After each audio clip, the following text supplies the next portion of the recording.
This is a podcast with Edward Fitz, partner at the agency and founder of Domicile Game of Homes. Welcome to our show, Leaders with Suspicions. I hope you enjoy. Edward, nice to meet you. Where are you today? Chris, nice to meet you too. I'm at home, actually, in West Hollywood, California, which is sort of right the middle of the city of Los Angeles, in a great location. We love living here, and so that's where I am. Fantastic. Right. So why don't we just start by you telling me about your journey, how you got into this industry, what were the meaningful moments, and we'll take it from there. Absolutely. I grew up in Portland, Oregon, and was a big fan of real estate from the time I was a little kid. I would get on my bicycle when I was 11 and 12 years old and ride to open houses on Sunday and just get excited about the idea of seeing inside other people's homes and getting, at the time, a $150,000 house was an expensive house in Portland. So it was, if they'd have one of those open, I would be extremely excited to see it. I grew up, I also was a very good singer and loved singing. And so the two things I sort of that formed my life were singing by myself with various groups, with choirs, and real estate. When I went to college, I studied for my Oregon real estate license and then I did not pursue it in Portland. And I spent 5 years in New York doing my what I call my actor-singer thing. I made my attempt to be on Broadway. I unfortunately, or fortunately, it's I can look at it both ways. I didn't have enough success, and I really had given myself 5 years. In fact, it was almost 5 years to the day when I moved to New York, and 5 years later, I moved to Los Angeles, where my best friend was selling real estate, which, as I've already said, coincidentally, was something that I really had loved since I was a kid. So I got my real estate license here, worked at Nordstrom for 2 years. I put myself through college at Nordstrom in Portland. And then when I moved here, I worked at Nordstrom while I was making my kind of transition to real estate. And I sold, I literally quit Nordstrom out as soon as I sold my first condo, which was $350,000. And it was enough money to get me through about a month or two. But I knew that I needed to be full-time. And so that is how I kind of got into real estate and got here to Los Angeles. I've been very, very, very lucky. I didn't really know anyone other than my friend Chris when I moved here. And I was lucky that at an open house that I was sitting for someone else, I met a client. They ended up buying property. They referred me to other clients, and various business came my way through that. I think one of the most interesting moments in my life is that I was sitting. It used to be that in real estate offices you would sit floor time, which would mean that an individual agent would sit and take all the phone calls that came in during that couple of hours. You'd be there for the afternoon. And one day I was in the empty office at where I was working at the time, and a phone call came in for a friend of mine. The receptionist said, Ed, would you take this call? Turned out that the call was from a very famous writer's daughter and husband, and I sold their condo for them. And from there, they introduced me to one of the top guys at Creative Artists Agency at the time, and he referred me to other CAA agents. Through that circumstance, I met a number of new clients, and my business just kind of grew from there. I can literally trace about probably $300 or $400 million in business back to that one phone call that was in 1990 something. Amazing, yeah.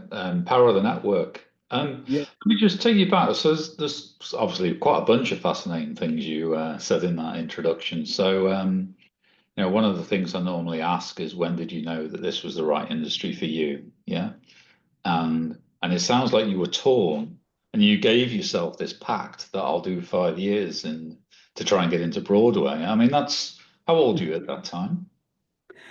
I was in my, I actually moved there when I was in my late 20s. And so I was not, it wasn't like I was a kid. I was out of college. I'd worked in Portland for a while. I actually went to college late, and I was sort of a late bloomer just generally in various aspects of my life.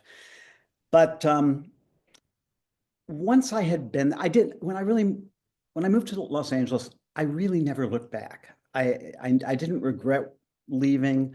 I had had a fantastic time. New York was a fantastic place to live. I loved, just being able to walk in the city, and I made good friends. I was literally, to use the old expression, I was poor as a church mouse. I had absolutely no money. I came from a perfectly nice middle-class family, but my parents were not in a position to support me. Um, Sadly, my mother died during that 5 years, and it sort of put a damper on my spirits for a while. And it was a great 5 years in New York, and I was glad that I did it. I have never regretted it for 1 second. But once I got to Los Angeles, it took maybe a year or so to get used to this incredible weather that we have all the time. I loved seasons, and so for me, LA at first seemed, God, the sunshine all the time is a nightmare. And then somehow you get used to it, and I love living here now. It's a fantastic place to live. Okay, but there's something in you therefore that was able to make decisions to change direction. Oh, Yeah. sure. Yeah. And is that something you think you were born with or just something you learned? I mean, not a lot of people are very self-aware, I find, they find it difficult to reflect on their situation, but you obviously were. Where did that come from? My mother. My mother was a very directed person. I had in many ways, a perfect upbringing. I was brought up by my mom and my wonderful stepfather, and I was just very lucky that I had parents who were supportive of me in whatever I did. And my mom gave me a book when I was 16 years old, and it's called The Greatest Salesman in the World by Augmentino. And I've just recently been reading it again. First time I've read it since I was a kid. And the inscription from her said something on the order of, Ed, you have it in you to do anything you want to do, including being the greatest salesman ever. And that gives you confidence. It gives you confidence when you're singing on a stage. It gives you confidence when you are pitching my app that I'm working on right now. It gives me confidence when I walk into a $40 million house with a client and know that I can handle this. I have very loyal clients. I just showed something to a client yesterday who's known me for 31 years. And so, yeah, I think that direction came from my mom.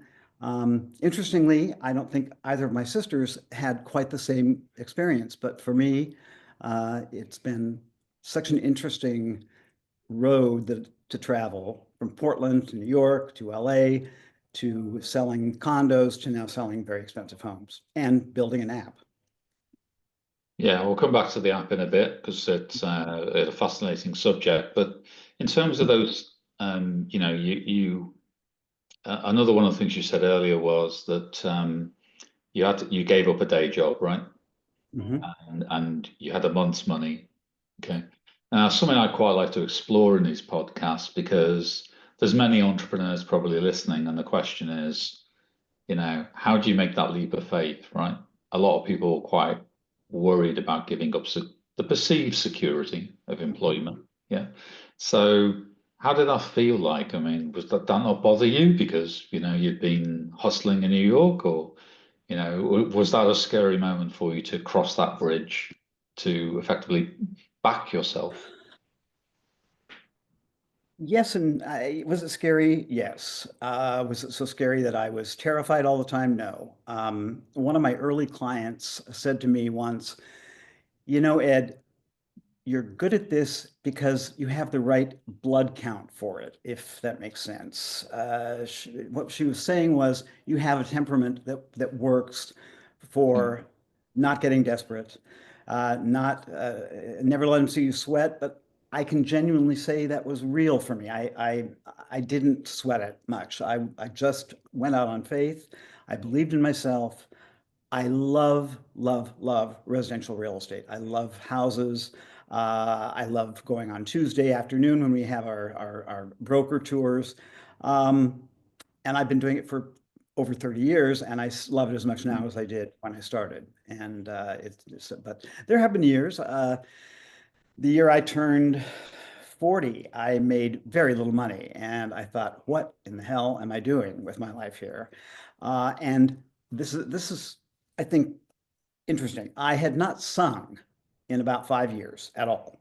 Okay. And I decided that I needed to sing because it's something that I felt confident about, something I love to do, and it gave me peace and gave me joy. So I found an accompanist who I could afford, and for about an hour every week, I would go and just take, the Gershwin book or the Cole Porter songbook or Rodgers and Hammerstein, and I would just literally sing for an hour.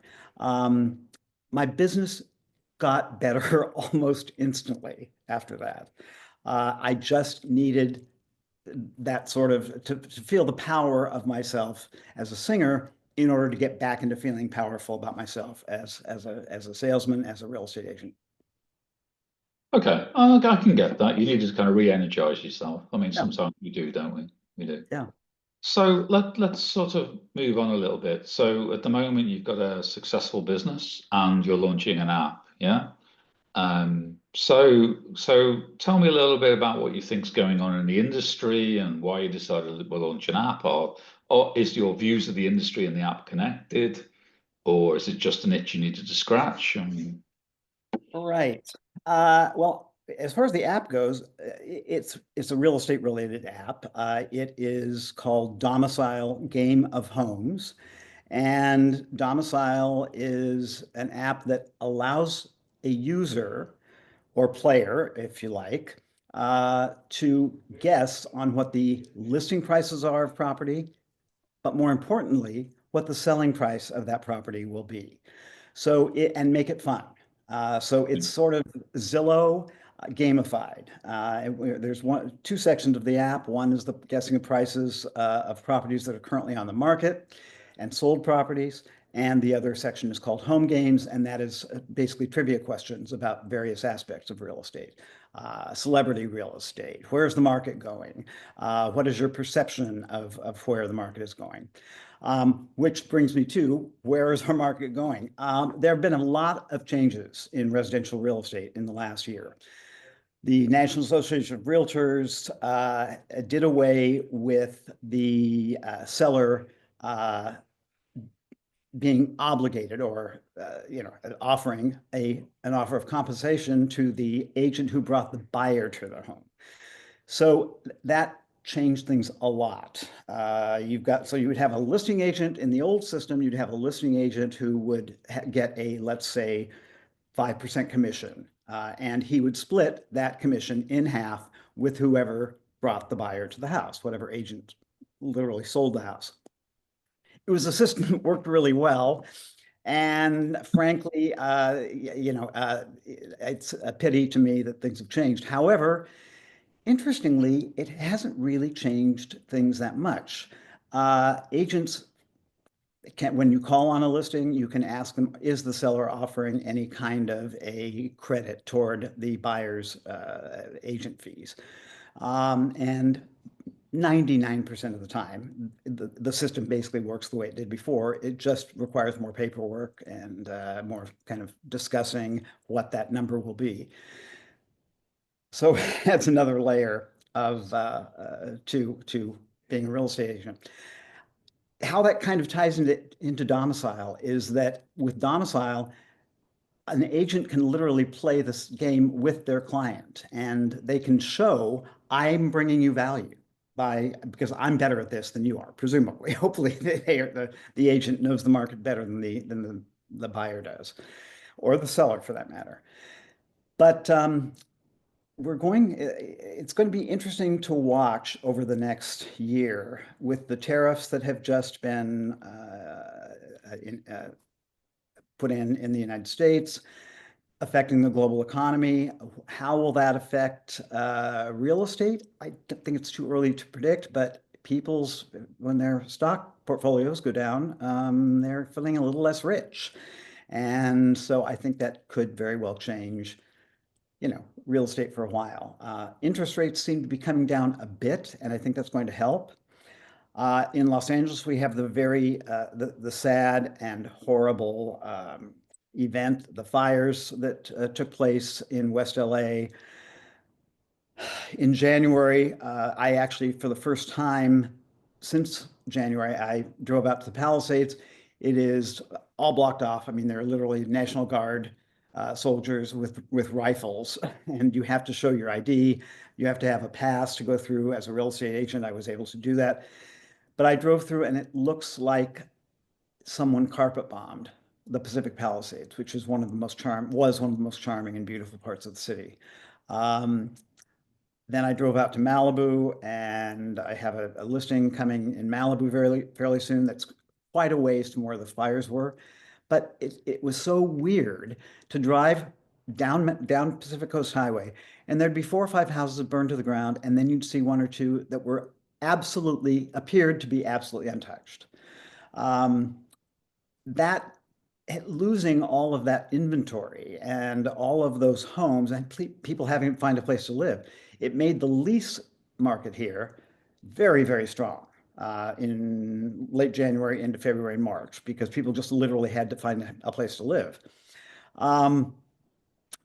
But it hasn't, as far as I can tell, changed the purchase market much at all. I think people who lived in the Palisades will think long and hard where they go next, and whether that's rebuilding in the Palisades, leasing for 4 or 5 years, because even though our mayor has talked about, it's going to, we'll be able to move this along in 2 or 3 years, that's in my opinion, that is unrealistic. It's just not. That's a lot of construction, isn't it? Yeah.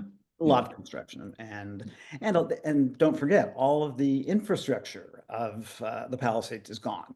You don't have electricity. The water system, everything is gone.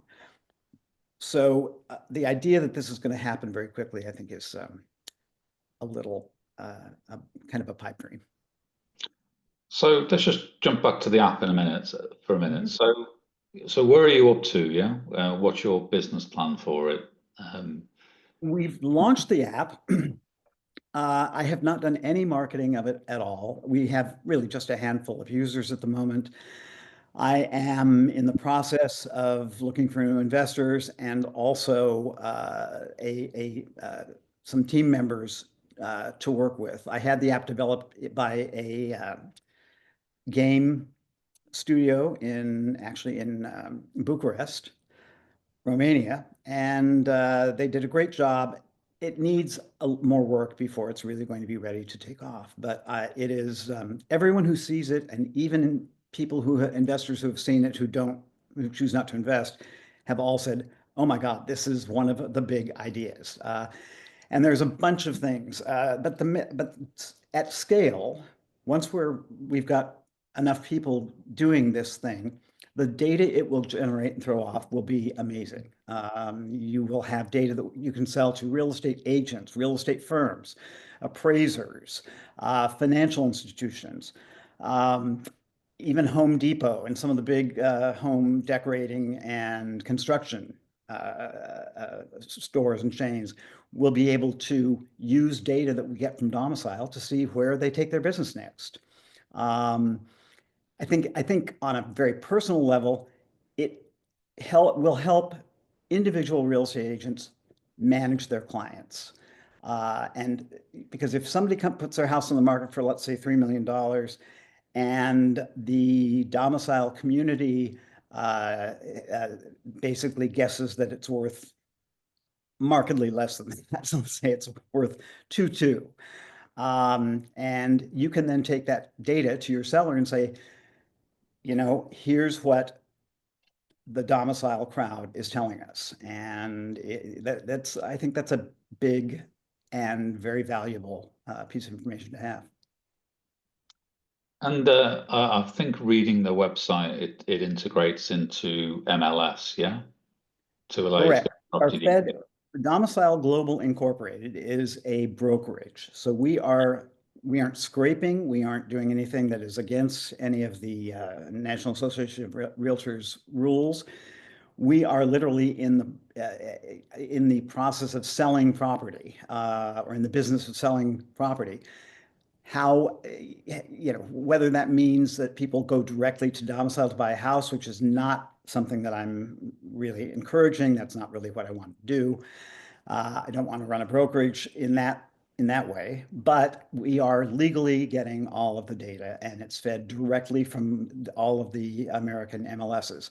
We are currently in 8 markets, 3 in California, Portland, Oregon, my hometown, 3 in Florida, and then the Washington, D.C. metropolitan area. Next up would be New York, which I think is a fun, exciting market. And yeah, for non-US people, could you just explain what MLS is?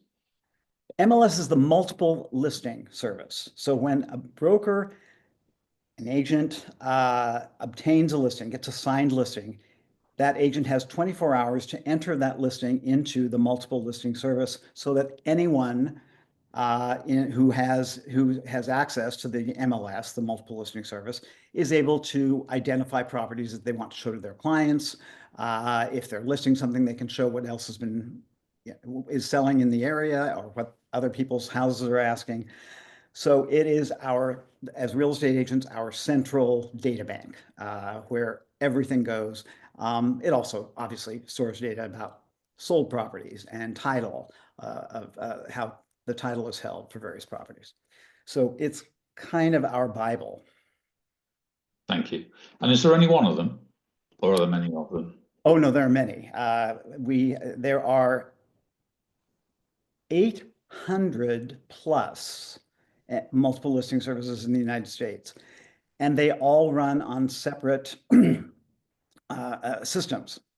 Some run on systems, identical, but most of them are very different.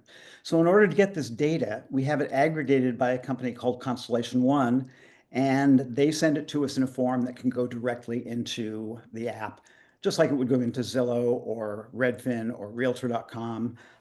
If your audience is familiar with those businesses or ideas. Thank you. So, how did the idea come along? One day you were just sitting there thinking, I really, really want to launch an app business. What happened? How did you get to that point? This goes back at least 12 or 14 years. I had the itch to buy the domain domicile.com. And I didn't particularly have any intention for it. I just thought it was a good name. It was one I wanted to own. Domicile means home in virtually every Western language, certainly. Domicilio, domicile, et cetera, et cetera. And so it could be a global brand fairly easily in terms of name recognition. And so I service marked, after I bought the domain, I've service marked domicile, period, it means home. And honestly, just kind of sat on that. I had just a one-page website saying, domicile game phone, or domicile.com, domicile, it means home. And I sat on it for a very long time. And then 3 or 4 years ago, Zillow had become a much bigger thing. Zillow, for your audience who are outside the United States and don't know what Zillow is, it has all of the listings in every part of the United States. They are pretty much only in the U.S. I think perhaps some of Canada, but not much. And so Zillow has what they call their Zestimate. And the Zestimate is the estimate of the value of individual houses. And it's crap. Is this the one they do by satellite? I think I might have read some articles about it. Do they do it by looking at satellites and sort of going, I think your house is There's some satellite, but no, they're fed by the multiple listing services, just okay. like my app. But their algorithm is what generates that pricing, and it's almost always wrong, and sometimes it's way wrong, way wrong, because Zillow can't see inside a house, and they don't have their algorithm is not good enough, frankly, to really judge what a property is worth, because you don't know what's inside that house. Yeah, they're now apparently trying to do something where they analyze pictures by algorithm. But to get back to domicile, I was sitting in a meeting in my office, and the Zillow representative was there, and she was saying, how great Zillow was, and part of their business plan is referring clients to real estate agents as either buyers or sellers. And one of my colleagues piped up and she said, you guys are always wrong. You're always wrong. And the woman said, well, yeah, Rob, I mean, we do our best, but we can't see inside houses. So I went back to my office literally that day, and my assistant and I were sitting. We'd kind of been bouncing around domicile ideas, and I knew the idea of kind of centering it on the pricing of property and the value of property. I knew that was where I wanted to go, but I initially had thought that it would be a tool for real estate agents, not just, and it would not be a public business or public app or website. And we're sitting there, and all of a sudden, after the Zillow meeting, I thought, why in the hell am I only concentrating on real estate agents? Why isn't it something that anyone can do? And it's a game. And so that really was the genesis moment of thinking, okay, I know where this can go. I know what this can do. And ultimately, I see domicile as being something more than just the game of homes, but a platform for kind of all things real estate, decorating and architecture and market trends, and et cetera, et cetera, et cetera. So that's was kind of the aha moment. Okay. So when you talk about architecture, you mean like a community and a source of content and news and as well? Yeah. Okay. Yes. You mean you mean as a platform? Yeah. Yeah. It would include, this is way down the line. Got to get the game of homes going, up and running, and successful enough that we can then spread out into other areas of real estate and home. Right. So let's focus on the I guess the business that's funding it then a little bit. So your normal real estate business. So how many people do you have? How's it run? Is it geography bound? Just tell me. Yeah, I run my business pretty lean. I have someone I work with all the time who handles sort of paperwork and can step in and do showings, but I'm a very hands-on guy. If I have a $15 million listing in Beverly Hills, you're not going to get my assistant showing that house. It's going to be me. The kinds of clients I have, one of the most famous entertainment guys in the world is my client. One of the most famous talent agents in the world is one of my clients. And actually, even a former cabinet member, the United States cabinet member, is one of my clients. And they all have stuck with me over decades. And that's who I want to be. I want to be the go-to guy for those people who really understand that I will give them the absolute best advice I possibly can, that I will not feed them a line of BS, and I do my very best to keep my nose clean. I have colleagues frequently tell me that I'm one of the only realtors in town who doesn't have some skeleton in his closet that everybody dislikes him for. So I feel great about having that kind of a super clean reputation. And where did that moral compass come from? I think from my mom and dad, really. Yeah. We were raised, we were raised in a pretty, my parents were pretty, I would call them strict. They wanted to know where we were, when we were doing it, what we were doing, where we were going. And you had to kind of toe the mark in my family.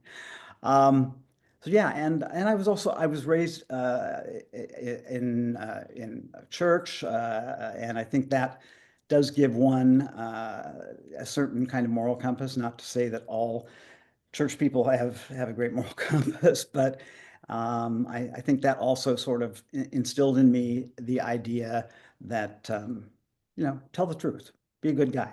I was also a Boy Scout, and I think there is an element to me that still carries around that Boy Scout mentality of, be a good guy, be honest and trustworthy and upright and a good person. Well, I think it's the brand, isn't it? You're selling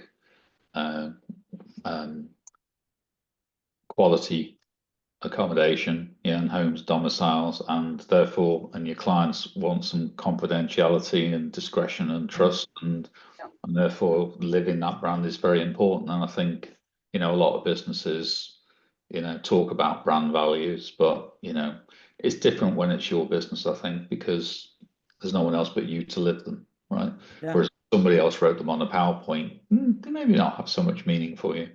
Yeah. I have a client who bought a very large, very expensive piece of land in one of the absolute AAA best parts of the city.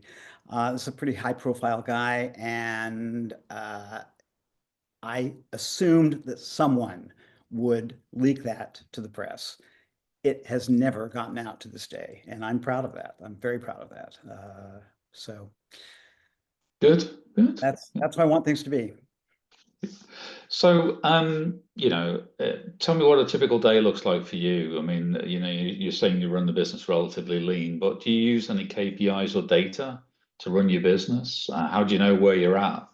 I do to some degree, but unlike 10, 15 years ago, when I had a tremendous number of clients and I was selling property in all kinds of price ranges, I have kind of limited myself over the last 5 or 6 years to my higher end clients, and I tend to farm out, you might say, lower end clients to younger agents and take a referral fee from them so that my time can be spent the best way, at least for me, the best way it can, and that is in concentrating on a higher end market and also working on the app, which also it takes a lot of time.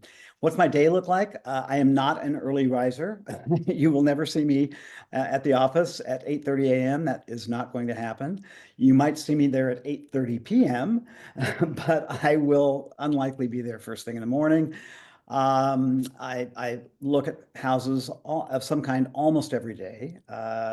Obviously, in Los Angeles, we have one of the largest concentrations of homes in the world, and it's all very spread out. So we have parts of the Hollywood Hills that goes all the way over to an area called Los Feliz. Then you've got the classic Hollywood Hills where the Hollywood Bowl is and all of that. Then you've got the Sunset Strip area, which is quite expensive and big modern houses. Lots and lots of pop recording artists and young actors. And it's sort of, one of the hot places to be. Then you've got the entire city of Beverly Hills, which includes 3 or 4 zip codes. Zip codes are our mailing system, but that's how we identify areas. And that goes all the way up to Mulholland Drive. Then Bel Air comes next, then Brentwood, and then formerly the Palisades, which is for the moment at least kind of decimated. But it's a lot of territory to cover.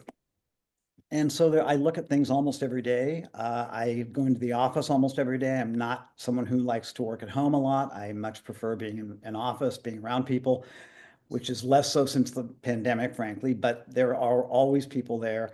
And you can bounce ideas off them and ask them questions. Do you have anything interesting coming on for $15 million? And what do you see in the market?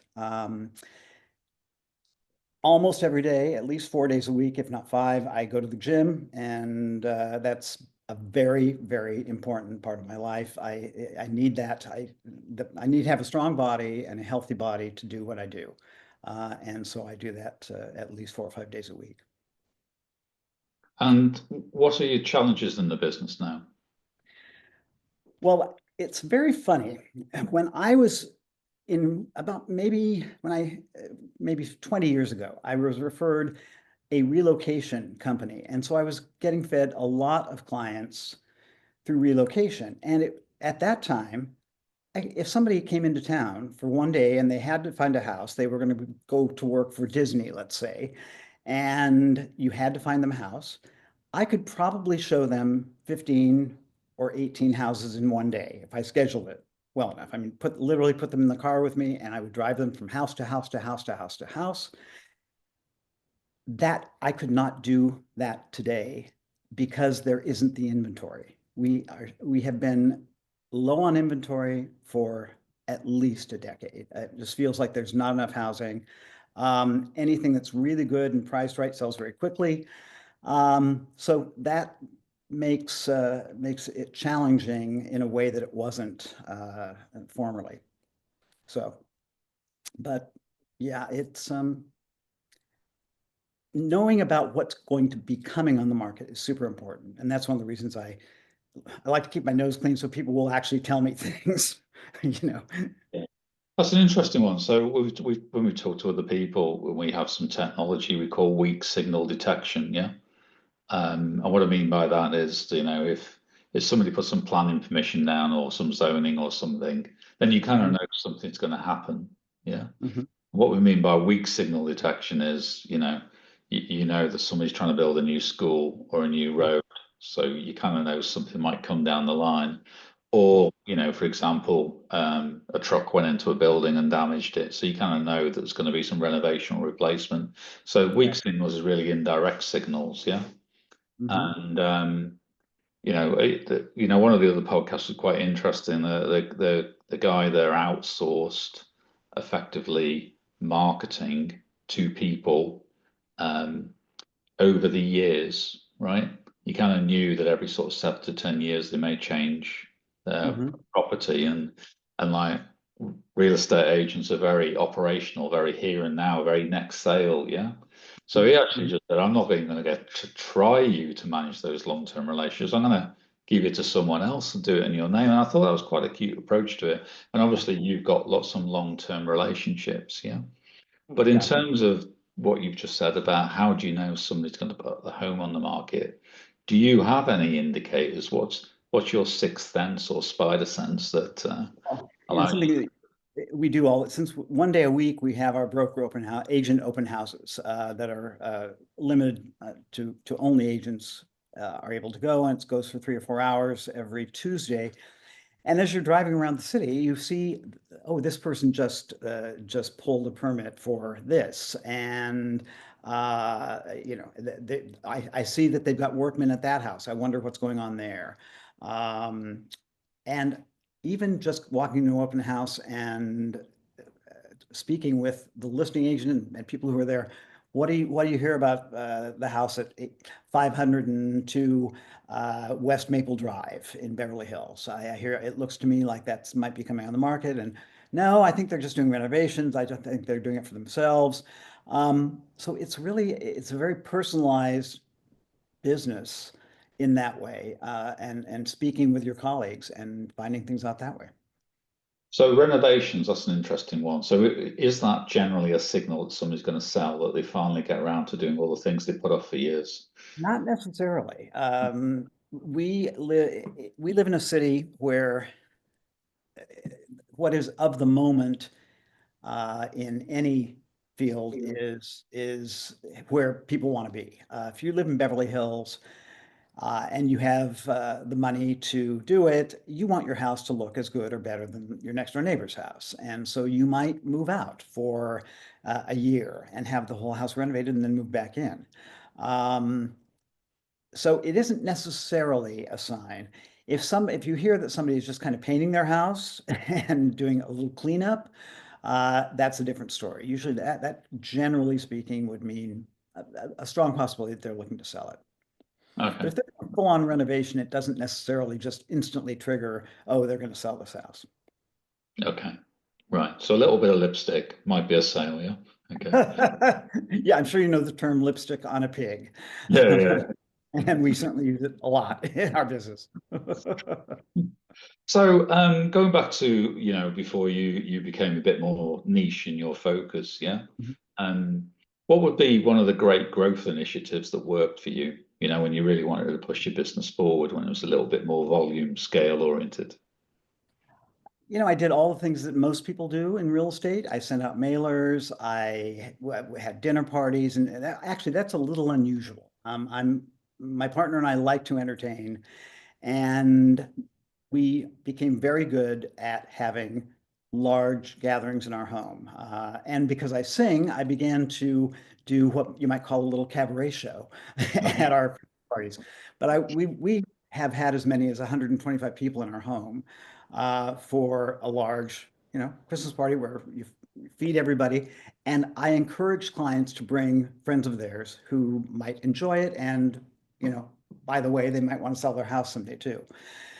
So it's a personalized approach that everybody, I don't think, could do or would work for everyone, but it worked well for me. And especially after I started doing the relocation business, because people who just got to town, they want to have a new friend. They don't know anyone. And I would, take it upon myself to help introduce them to the city in a way that would make them feel great about it.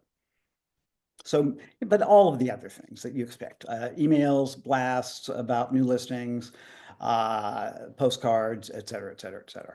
The one thing I never did that a lot of realtors do is door knocking. I just wasn't the guy to walk up to somebody's door, knock on the door and say, "Hi, I'm Edward Fitz and I'm a real estate agent. Would you like to sell your house?" I just wasn't that guy. So one thing I did not ever do. Did you ever try it once? Not even once? Not even once. Not even once. Not even once. You knew. Okay. I knew that was not going to be my key to success. Right. So looking forward now, then you've got a very successful business with a clear focus. Sounds like you've got a great network because you're able to pass off work that you don't want and just build goodwill by passing those referrals off. You've got your app business, yeah. So how are you balancing your day-to-day between your core business and the app, yeah, and the strategic things you want to do? Well, I'm spending more time than I had been now that the app is kind of up and running. And so I've been spending more time looking for the next group of investors. We have a total of 27 initial investors. The highest has a note of 250,000. The lowest, a lot of realtors did 25,000 or 50,000. But interestingly, better than half of my investors are real estate agents. And the reason, I think there's a couple of reasons. Again, my network helped a lot. But also they get the idea. They get that Zillow and some of the other algorithmic based pricing systems are just a failure. And that this is a way that could be an entirely new way of helping your clients and guiding your clients. So as far as my day goes, I pitch the app, have been more in the last month or two or three, and then I go take a look at properties. Today I have a meeting with a client's close advisor I showed him something yesterday, and he wants me to sort of walk through the market and that sale, that potential purchase with her. So, it varies from day to day. And that's one of the interesting things, really fun, interesting things about being a real estate agent. Every day is different. It isn't like I can tell you, this is the opposite of having a corporate job where you've got 9 to 5 or 9 to 6. Yeah, I mean, quite a lot of people who've got a startup or an app business, they're that's all they do. So therefore, every day they're pushing it forward. So I was just quite interested about how you know whether you're spending enough time or there or in the core business or not. I mean, how do you know where you're at and where you want to be? Listen, as a long-term goal, I would like to hand off the management of the app to another team. I'm not the guy to, certainly I don't have the tech background to do any of the things that a technician engineer can do. But I think what I would really like to do is sort of become the chief creative officer of DOMICILE. And because Chris, there are thousands of possibilities for this. AI has been super interesting for me over the last couple of months. I had not really used ChatGPT, and so I have been using it a lot. And one of the things I've done is asked it to generate 100 questions or quiz questions about celebrity real estate in the United States over the last year. And with it, I mean, I'm sure you've used AI in your business. All of a sudden, I've got 100 questions, and most of them are really good ones. I mean, I could just automatically put them up on the app. One kind of funny thing, it generated a quiz. Where did Jay-Z and Beyonce buy their home in Los Angeles? And gave 3 different choices: Bel Air, Beverly Hills, Brentwood, or the Hollywood Hills. And I happened to know for sure that that house was in Bel Air, not in Beverly Hills. And the answer it gave me was Beverly Hills. And I thought it was so amusing and frankly charming that I then said to the ChatGPT, no, you're wrong. That is incorrect. I cannot have you making mistakes like that in the app for these questions. And I love that there's no attitude. It was like, oh, I'm so sorry, and you're right, and I will triple check all of the answers to make sure that you get the right information for your quizzes. So the world is so full of exciting possibilities like that, and I just see domicile as an endless possibility for fun and interesting business. Yeah, I think that Gen AI is moving quite fast. I mean, I don't rely on it 100%, just like you said at the moment. One of my posts on LinkedIn I put at the weekend, I processed some data from a survey company through ChatGPT and added up the percentages wrong. Yeah. And so I did it myself in Excel and used that to post on LinkedIn. But I was sitting there thinking, well, it looks very plausible. Let me just check the maths. No, it's not right. So, it does, because it doesn't explain how it interpreted the Excel spreadsheet, but the summary numbers just didn't look right to me. And it confused itself by categorizing different things together that I didn't think quite went together to come up with some of the numbers. So yeah, but compared to me getting it wrong, it gets it wrong a lot faster, and then you got something to work with, right? I quite like the fact it gives you a first pass, at this point in time. But it'll keep moving. It'll keep moving. Yeah. So let's sort of move on a little bit to sort of the closing section in terms of you've had a great long interesting career. You've done the singing and you've done the real estate, yeah. But if you look back, what do you wish you hadn't had to learn the hard way? When I first started in real estate, as an example of something I did wrong, and it taught me to never do it again. A young woman I had met actually through Nordstrom wanted to buy a house, and so I showed her this property. She really liked it. I knew it was very well priced, and it would probably sell with more than one offer pretty quickly.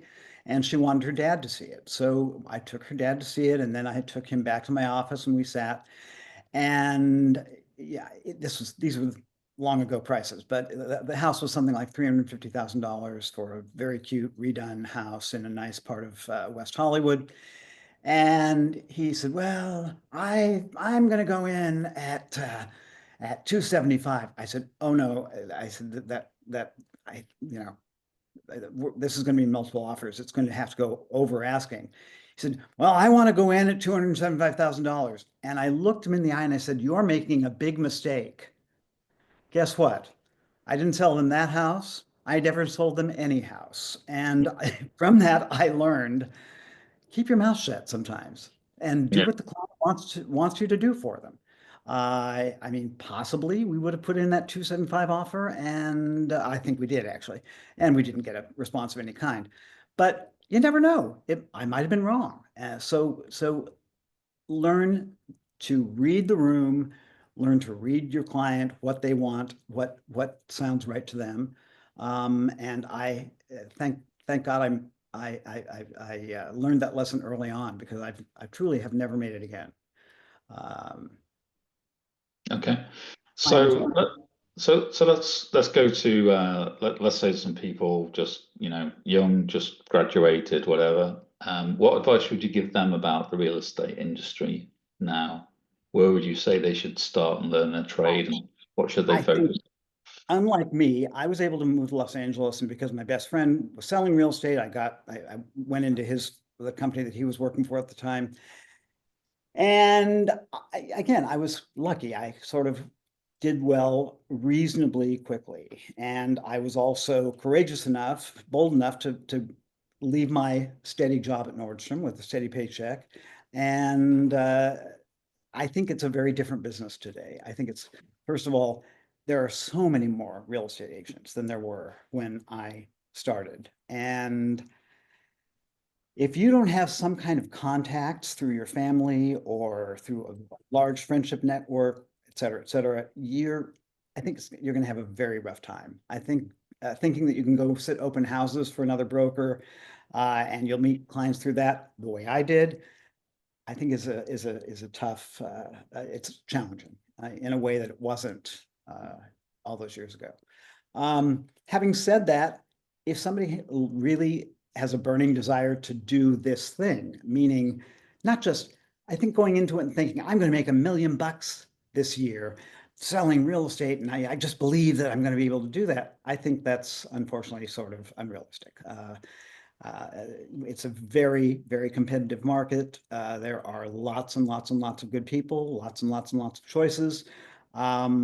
It's also oddly a business where buyers and sellers will sometimes use a family member who just got there. I want to give them a shot, and help them out a little by giving them the listing on my house. And it always puzzles those of us who have been doing this a long time.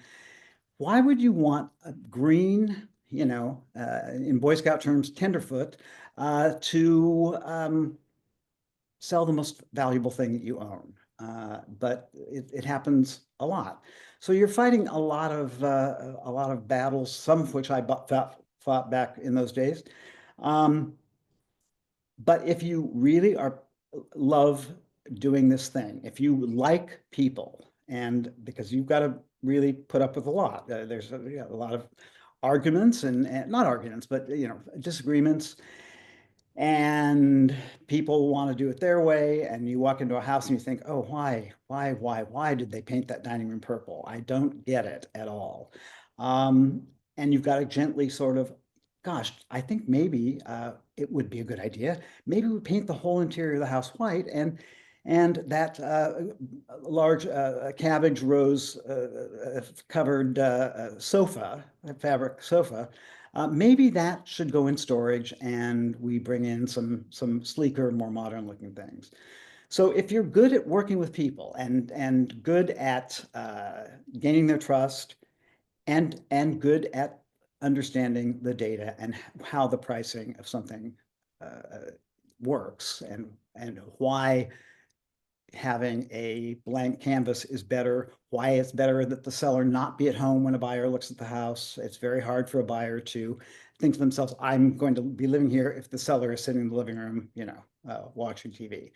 So and these are just things you learn over time, but I do think it is more challenging, and I think there are more young people who drop out of the business after a year or two than there are that stay in, because it just has become too challenging. Okay. I mean, that's quite interesting because, it seems to be, from what I've learned, an industry where you do have to take exams and there is regulation. And in many ways, that should be a screening, but maybe it also gives people a route to get into it. But I think what I just heard from what you said is that people should have a game plan. I talked earlier about crossing the bridge between, having no income and getting an income from real estate or whatever your venture is. If you don't know how you're going to get across the bridge, I think what I'm hearing is don't do it until you know how you're going to get across the bridge. Yeah. And don't go into it with $5,000 in your bank account like I did. For most people. You need a bit more, yeah. I have a little padding so that you have some time to dip your feet in the water. Exactly. Yeah. Contingency, resilience, and runway. Yeah. Quite often you hear about those in many ventures and startups. So let's finish on then the excitement then. So what do you see as the big opportunities in the industry? What excites you most about the future of the real estate industry? I think the most exciting thing is my app and how that will change the industry.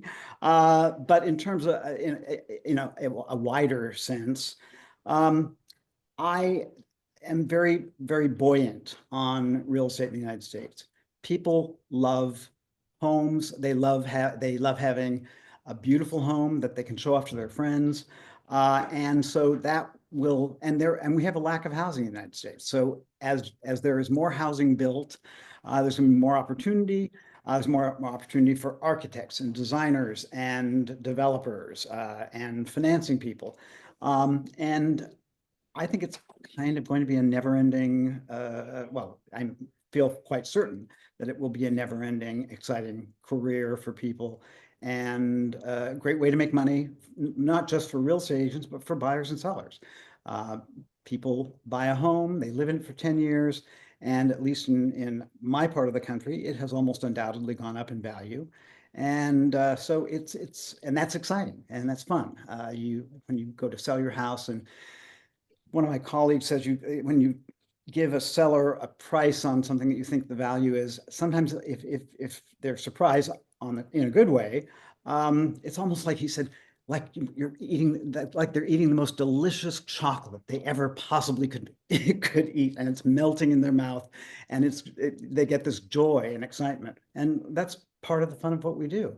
But I do not think real estate is as in the long run anything but going up, and an exciting place to be. Great. Okay. So if anyone wants to invest in your app, how should they get in touch with you?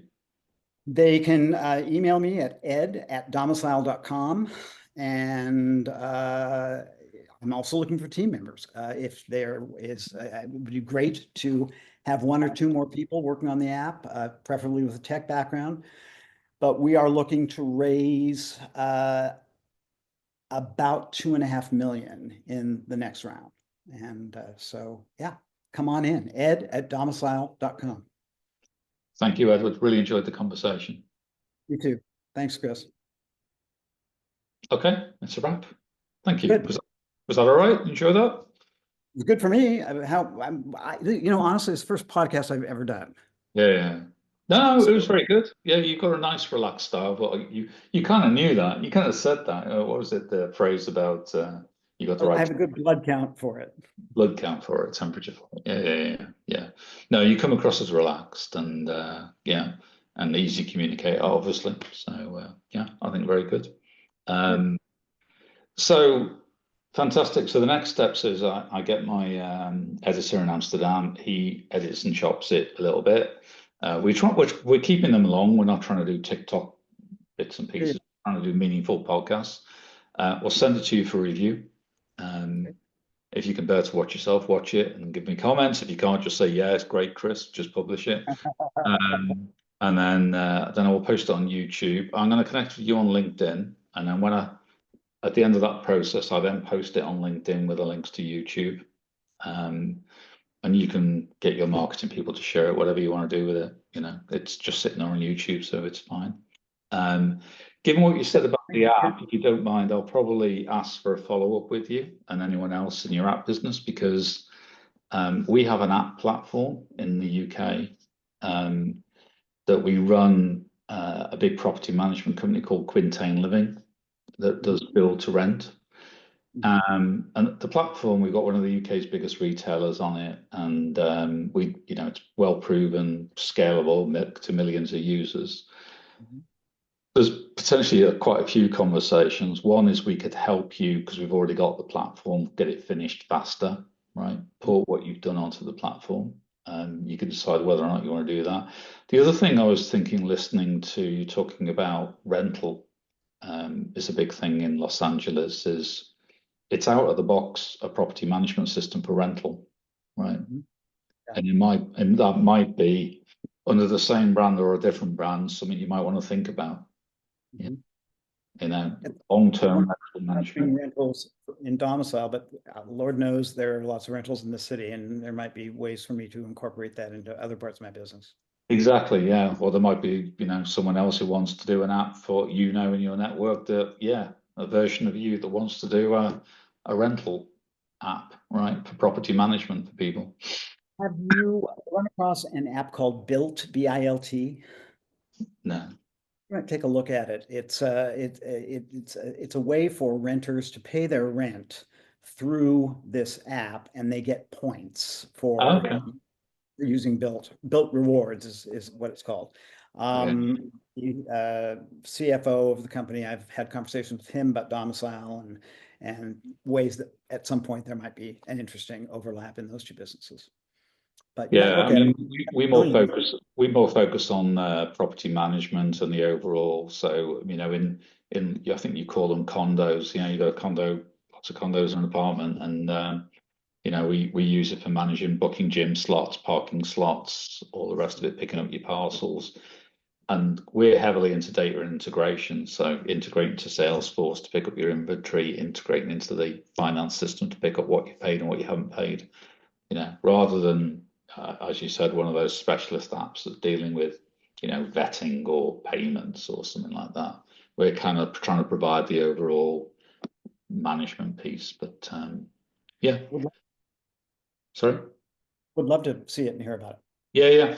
So I'll set up a session with Emily, who's our customer success manager. She could talk to you for hours about what it does, but it's one of those things that how you get on with your Romanians? Because I was over in Bucharest in January doing a handover from a Romanian chief technology officer for one of my clients, and it's a bit wild over there at times. Yeah, it is. One of the Romanians became a good friend. He was the fellow who was leading the team building the app. The challenge I had with Romanians is that they wanted to make domicile much more like a mobile game, and that's not really what I'm doing. What I'm doing is real estate masquerading as a game, not a game masquerading as real estate. It's very different concept. So and they wanted to make everything, we've got to have a challenge where you have to find your way from Malibu to Los Feliz in the fastest way, and that's really not what I'm doing. And so that was a challenge, that to make them understand that Americans are obsessed with residential real estate. I almost never go anywhere if I mention that I'm a real estate agent in Los Angeles. Oh, tell me all about it. What's the price? What's the pricing like? And what's the most expensive house you've ever sold? And Americans are obsessed with it. And so. Yeah, so my CTO is many years experience in search and the travel industry, and it's a little bit similar from a tech point of view to real estate, as in you've got lots of horrible databases in the back end that don't give you information in the way that you would want it for your customers. Yeah. And I was talking to the podcast last Friday, actually, for a guy in Cape Cod, and we were talking a lot about AI, and I said to him, look, why don't you invest in an app to search MLS better, right? Maybe they'll come join you all together here, right? It's like improve the search in your app using some more tech and give you an investor, and yeah, there might be some, some connection, because the problem is, I think, a bit like travel, you educate me, you got 800 MLSs out there, right? Data all in different formats, and you kind of have to serve that information in a way that people would want to search it. And one of the things I was thinking about AI, and you're coming up with it as a different angle of gamification, is what would somebody say to you when they're looking for a property, looking for somewhere that's a little bit different, or it's a little bit cozy, or I don't know what words they'd use, right? But there are very emotional descriptions, and most search engines are how many baths, how many beds, yeah? And it's like the functional data, right, doesn't really match the Right. emotional search, yeah? Well, that's the idea in my app of home games, which is the trivia questions. You can, Home Depot could put 5 different doorknobs. Which one of these doorknobs says home to you? Yeah, And we can then have basically a poll, and you end up with 30% of the people like this one the best. And it will give them some sense of where people's ideas are, what the future holds in terms of style and design. Do you like the red door or the blue door? What about do you want a drought resistant yard, or do you want a big green carpet of lawn in front of your house? Um, the possibilities, as you can imagine, are endless for those kinds of questions, and the data that comes from it is going to be so interesting, uh, mm, and I think valuable. One of our advisors is the former comptroller of the currency for the United States. One of my wealthy clients was a cabinet member under under Trump 1, okay, and he was the only one who made it through all the way. okay, right, that's quite a badge of honor, yeah. Yeah, and he was also the only one who really was able to negotiate successfully with the Democratic Congress. He's a great client. Anyway, he had hired this fellow who's comptroller of the currency, and Brian Brooks is a great guy and very smart. And when we had dinner before I signed him as an advisor to the app, he was just bouncing off ideas like that of where this data could be used, how interesting it would be for, all kinds of different things that I don't even really think, I mean, I'm just one guy with what I think is a really good idea. But the possibilities are literally endless for the value of this information data. Yeah, I hear you talking about the emotional, yeah. The gaming of it is really about the emotional connection, the fun of what's the right price and stuff like that. Yeah. Well, and one of the things that we're doing, that we're exploring, is making making it possible to do skilled gaming. In other words, wagering of some sort on, what will the crowd like best? Who's going to be closest on the price of this house? Um, we can't, we're not going to become a gambling site at all, but I've explored it, and it appears that we could do what would be called skilled gaming, so that if you could join a team, and your team could pool, $100 and make and have play against another team, and there'd be some kind of a payoff of some sort. I think that will make it really interesting. And when you've got some skin in the game, let's face it, it's a little more exciting. I'm not really a gambler myself, but every time I've mentioned that idea to other real estate agents, they said, "Oh my God, that's going to be huge. You need to you Oh, should do." yeah, yeah, no, I get that. It's like the pub quiz. People love competition and fun games. Yeah, yeah, they Yeah. do. Yeah. Just before we get on, I played one of the New York Times quiz games, and it's just exciting. I got all 8 right, so it's fun. Just Cool. enjoy the triumph.